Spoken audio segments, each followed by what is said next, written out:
My name is Wellwood Beale. I want to tell you about one of my proudest achievements, the Boeing B-314 Clipper. You have to understand that back in the 30s, our big challenge was building a passenger plane that could cross the oceans.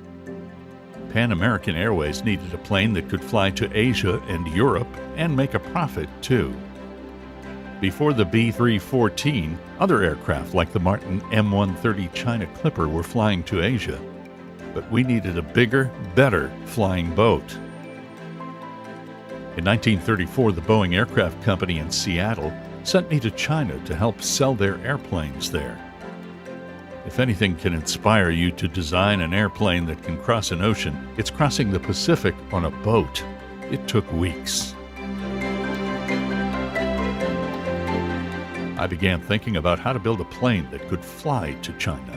By the time I got back home, I learned that Pan American Airways wanted a plane that could fly 2,400 miles without refueling at 150 miles per hour against a headwind of 30 miles an hour, and oh yes, she had to carry a payload of people, mail, and cargo.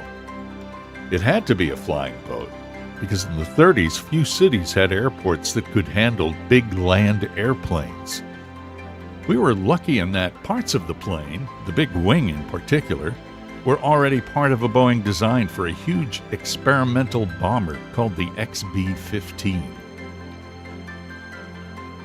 When the Wright Aircraft Engine Company announced their big new twin Cyclone engine, which developed 1,500 horsepower, I knew we could make the concept work.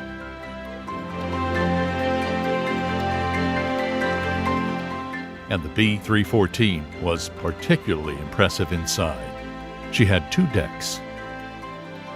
The pilots, flight engineers, navigators, radio officers worked and rested in shifts on the spacious flight deck. Passengers had a luxurious lower deck. There was only one class, first. The Boeing company only built 12 B-314s. Pan Am had to pay almost $1.4 million for each of the 9 they bought. That's about $50 million in today's money. They started flying to Europe and Asia in 1939. It wasn't long before World War II began. Without those few B-314s, America would have been caught short as far as long-range transoceanic air transport. Those planes flew hundreds of vital missions, carrying not just important people, but critical cargo, too, and helped us win the war. Of course, we knew that the days of flying boats were coming to an end. Soon airports with long paved runways were built around the world, so flying boats became obsolete. But for a short time, those B-314s were something like Aladdin's magic carpet. Someone said, 50 years from now, people will look back on a Clipper flight of today as the most romantic voyage of history. I think they had that right.